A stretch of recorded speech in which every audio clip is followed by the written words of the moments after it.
Now, Stormwatch 12 weather with Chief Meteorologist Matt Hoffman.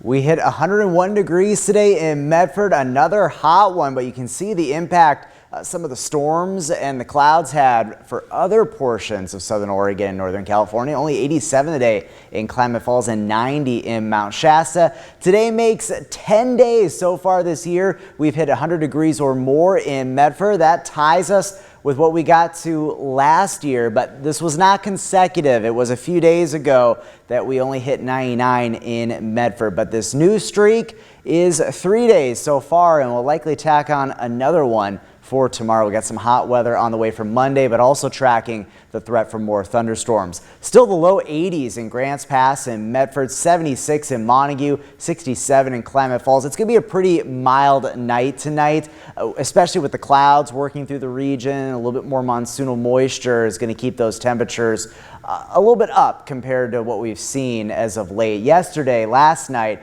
was also quite mild as well. And you can see the clouds streaming into southern Oregon and northern California. When it comes to smoke, we do have some reduced air quality in the basin, moderate in Klamath Falls, Tule Lake, Wairika as well, and looking at unhealthy air quality in the Scott Valley in Etna. We will see definitely areas of smoke and haze lingering, a lot of it due to the Shelley fire, but also other fires that are burning across the west. Things have been fairly stagnant lately, but the biggest air quality impacts are going to be pretty close to the Shelley fire, but do look for some reduced air quality at times, especially into portions of Klamath and Lake County.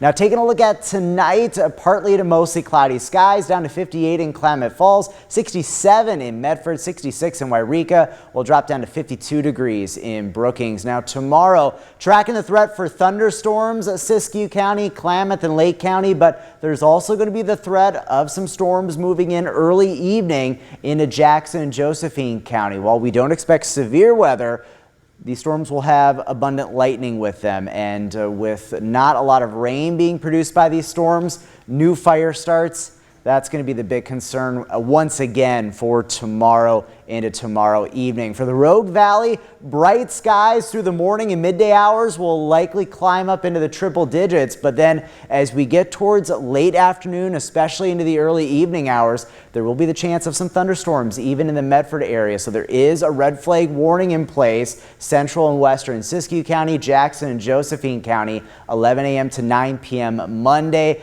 The concern is dry lightning will spark new fires, especially with this hot and dry stretch we've had. The vegetation is just super dry, so any lightning will have that potential for fire starts, and we did see some of that today in Siskiyou County. Tomorrow, 93 in Klamath Falls, up to 98 in Wairika, 102 in Grants Pass. Here's a look at Stormcast tomorrow as we head in the afternoon. Look how storms blossom up, and then some of these storms making their way into parts of Jackson and Josephine County early tomorrow evening before things fizzle out. And then after we get past tomorrow's storms, it does look fairly quiet. The Jackson County Fair starting Tuesday. It'll be pretty hot. Once again, above 100 degrees, but the heat eases a bit, especially by Wednesday and Thursday. Your 7-day forecast for the coast, staying on the cool side, a fair amount of marine layer clouds and fog in the days ahead. Northern California, the chance for some more spotty thunderstorms tomorrow. Gusty winds expected on Tuesday. The Klamath Basin, the threat for more thunderstorms tomorrow. Slight chance for storms on Tuesday. We'll also have that threat for thunderstorms on Tuesday as well up in the mountains.